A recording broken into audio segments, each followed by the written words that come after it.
এখন আয়েশা কয় আজকে তোমার নবী আমার ঘরে, তো নবী গেছে সফরে, আজ বিকালে আসবে কি আসবে না এটা কইয়া যায় না। আয়েশা ভাবছে নবী তো আমার ঘরে আসবে, নবীলে খানা পাকাই, হালুয়া পাকাইছে। কি পাকাইছে? জোরে কন্যা কি পাকাইছেন? হালুয়া পাকাইছে। আজকে নবী গেছে হযরত হাফসার ঘরে। হাফসা হলেন ওমরের কন্যা। এখন আয়েশা কই কি রে, তালাশ করতেছে নবী কই, আমি কারে খাওয়াইয়াম। যায় দেখে নবী হাফসার হুজরার মধ্যে। কই ইয়া রাসূলুল্লাহ, আপনি আমার ঘরে যাবেন মনে করে আমি হালুয়া বানাইলাম, খানা তৈরি করলাম, আপনি যান না, আমি কারে খাওয়াইয়াম? নবী কই তুমি হালুয়া আমার জন্য পাকাইলে, আজকে তোমার ঘরে যাব না, আজকে হাফসার ঘরে থাকবো, খাওয়াইতে হলে এখানেই নিয়ে আসো, এখানে খাবো। হালুয়ার পাত্রটা নিয়ে গেছে, নিয়ে কে হুজুর আনছি খান। নবী এমনি, তুমি পাকাইছো? কাহা খুব সুগ্রাম, তুমি তো ভালো পাক জানো। একটু মারহাবা কন্যা, তুমি কি জানো? ভালো পাক জানো। পাক খারাপ হইল, একটু বেতাল হইল, বলবেন না এই তোর চোখ খাইছে, তোর হাতও কি হয়েছে, হাস্যরা লাগছে নি, নুন দেয় না, হানি হানি লাগে, এটা কি পাকাইছ, এরম কইেন না, এই সংসারও আগুন লাগে। কি ভাই কথা ঠিক কিনা? আর একটু খারাপ হইল যদি কারণ যে ভালো হয়েছে, খুব ভালো হয়েছে, তুমি ভালো পাক করছো, কষ্ট করছো, তো আর একটু ভালো করার চেষ্টা করবা, এইভাবে বলবেন। কথা বুঝছেন? আর যদি দোষ ধরেন তখন কইবে কি, হ্যাঁ আপনার খালি আঙ্গুটিনি খাইতে খারাপ লাগে, আর হরের মাইয়ালা রাতেরটি খুব ওয়াদ লাগে। কইব না, কইব না, এই দোষ নিজের উপরে আইব। তো এই জন্য কি করবেন? একবার প্রশংসা করবেন। নবী বলে খুব ভালো তো, খুব সুঘ্রাণ, তুমি খাইছো? কয় না, তো খাও, একসাথে খাই। নবী সহ একসাথে খাওয়া সুন্নত। এই জন্য আঙ্গদেশে রেডিনে নেওয়া হয় না, ফজরের টাইমে হ্যাসকিয়া ঘুম যায়, 10টা বাজে ওডিয়া এরা ডাইনিং টেবিলে খাইতে বসে। কিরে, কই নবী সুন্নত আদায় করি, কিন্তু ফরজ গেছে কই হেটার খবর নেই। কি কথা ঠিক নেই? ফরজ গেছে কই এটার খবর নেই, ভালো আছেন নি, এটার খবর নেই। এখন শুনেন, এই তো কথা শেষ, আমাদের ভাইস চেয়ারম্যান সাহেব আসছেন, আলহামদুলিল্লাহ বলেন, আরেকটু জোরে বলেন। উনিও আওলাদে ওলি, ওলির রক্ত ওনার মধ্যে আছে, আলহামদুলিল্লাহ কন্যা। ফুলতলির সাথে ওনার যে কি সম্পর্ক, এটা আপনারা আমার চাইতে ভালো জানেন, জানেন না? আমাকে অনেক মহব্বত করেন, মাঝে মাঝে ফোন দেন, হয়তো আমার ব্যস্ততার জন্য অনেক সময় ধরতে পারি না, মনে কষ্ট যেন না রাখেন। তা আমার ভাই, এখন আয়েশা কয়, নবী কয় খাও, একসাথে খাই। হযরত আয়েশা একটু হালুয়া লইয়া মুখের কাছে নিয়েছি, নবী খপ করে হাতে ধরে ফেলছেন। এটা কিন্তু মুসলিম শরীফের ঘটনা। আল্লামা শিব্বির আহমদ ওসমানী রহমতুল্লাহ বলছেন, আয়েশা আমার একটা শান্তির ঘর, আমার একটা শান্তির পরিবার, তুমি তো আজকে একটা অশান্তি সৃষ্টি করে দিলা, আগুন জ্বালিয়ে দিলা। আয়েশার চোখ বড় হয়ে গেছে। কি বললেন? কি বললেন? নবীজি বলেন, আয়েশা রে, কার ঘরে বসে হালুয়া খাচ্ছ?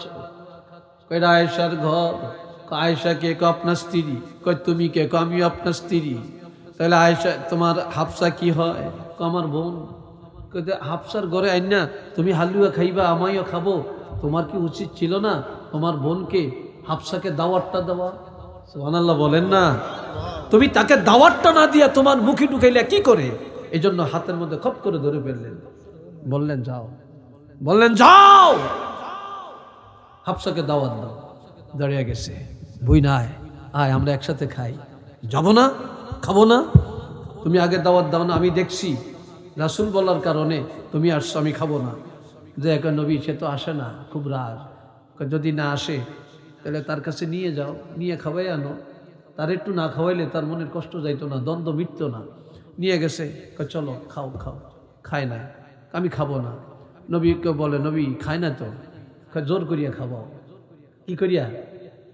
জোর করিয়া খাওয়াইয়া দাও। এখন হযরত আয়েশা সিদ্দিকা হালুয়া লইয়া হাফসার মুখের কাছে নিচে খায় না, এখন তো জোর করিয়া খাওয়াইতে গেছে, পুরা মুখ টুক একেবারে হালুয়া দিয়ে মাইকে দিছে, পুরা মালিশ করে ফেলছে।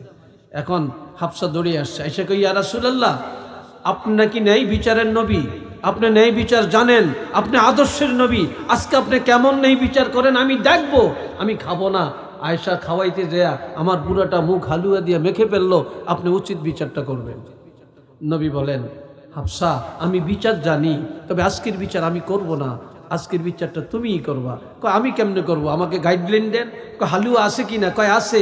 কয় যে আয়েশা তোমার মুখের মধ্যে হালুয়া মাইকে দিল, তুমি আবার একটু বেশি লইয়া আয়েশার মুখের মধ্যে মালিশ করে দাও, তাইলে তো সমান হয়ে যায়। তো সুবহানাল্লাহ বলেন না, মারহাবা বলেন না। হাফসা দৌড়িয়া যায় হালুয়া লইয়া, একে দৌড়িয়া যায় হযরত আয়েশা সিদ্দিকার নাক মুখ মাথা চুল টুল সব একবার মাইকে দিছে। এবার আয়েশা কই, ইয়া রাসূলুল্লাহ এটা নি বিচার। কয় কথা কইও না, তুমি তো আগে অন্যায় করছো, তুমি তারে দাওয়াত দিলা না কেন? যাও মুখ দিয়ে আসো। মুখ দিয়ে আসে, আর স্যার এখন হাসতেছে। এখন বলতেছে, হাফসা তুমি বিচার পাইছো? কয় হ্যাঁ আমি বিচার পাইছি। আয়েশা তোমার মনে কষ্ট আছে? কয় না। তা এখন কি করবা? আপনি যা বলেন। কথা বসো, আমরা একসাথে খাই। এখন নবী স্ত্রীরাও খায়, নবীও খায়, আবার খাপ দিয়া নিয়া বিবিরা নবীর হাত থেকে খানা খেয়ে ফেলে, আবার নবীও টান দিয়া বিবিদের হাত থেকে খানা নিয়ে খেয়ে ফেলেন। এটা রাসূলের আদর্শ, এটা রাসূলের সুন্নত। একটু চিল্লিয়ে বলেন মারহাবা। আজ আমরা স্বামী কোথায় খায়, স্ত্রীরা কোথায় খায়? আপনি নামাজ পড়বেন না, রোজা রাখবেন না, আবার রোজার দিন হারা দিন রোজা রাখলে কি বলবে? ইফতারের সময় সুন্নত আদায় করতে যায়, একসাথে খায়। এই কথা ঠিক কিনা? এটার নাম তো সুন্নত না। আপনি ফরজ আদায় করবেন, তারপরে সুন্নতের আমল করবেন। আমরা আজকাল আমাদের সংসারে অশান্তি একমাত্র নবীর আদর্শ না থাকার কারণে। কথা ঠিক কিনা বলেন? নবীর আদর্শ না থাকার কারণে। আল্লাহ আমাদেরকে বুঝার শক্তি দেন। সবাই বলেন আমিন। আরেকবার বলেন আমিন। আরেকবার বলেন আমিন। আমি সর্বশেষ আবারও জানতে চাই, আল্লাযীনা আতাইনাহুমুল কিতাবা ইয়ারিফুনাহু কামা ইয়ারিফুনা আবনাআহুম ওয়া ইন্না ফারীকাম মিনহুম লায়াকতুমুনাল হাক্কা ওয়া হুম ইয়ালামুন। যাদেরকে আমি কিতাব দিয়েছি, যারা আহলে কিতাব, তারা আমার হাবিবকে চিনে যেভাবে সন্তানকে চিনে। আর এরপরও একদল আছে লায়াকতুমুনাল হক, বাস্তব সত্যটা গোপন করে রাখে। ওয়াহুম ইয়ালামুন, অথচ তারা জানে, তারা বুঝে। আমরা যে সব জানি, আমরা জানি না সুদ খাই, আমরা জানি না ঘুষ খাই, আমরা জানি না জুলুম করি, আমরা জানি না মিথ্যা বলি, আমরা জেনে শুনে জিনার কাছে যাই, মদের কাছে যাই, গাঞ্জার কাছে যাই, আমরা জেনে শুনি অপরাধগুলি করি। কথা ঠিক না? আমরা কি এই থেকে বাঁচতে চাই না? জোরে বলেন বাঁচতে চাই না? আমরা সুন্নতের আমল করতে কি চাই না? আল্লাহ কবুল করেন, বলেন আমিন। আরো জোরে বলেন আমিন। ওমা তৌফিক ইল্লা বিল্লাহ, আলাইহি তাওয়াক্কালতু ওয়া ইলাইহি উনীব। ওয়াসসালামু আলাইকুম ওয়া রাহমাতুল্লাহ।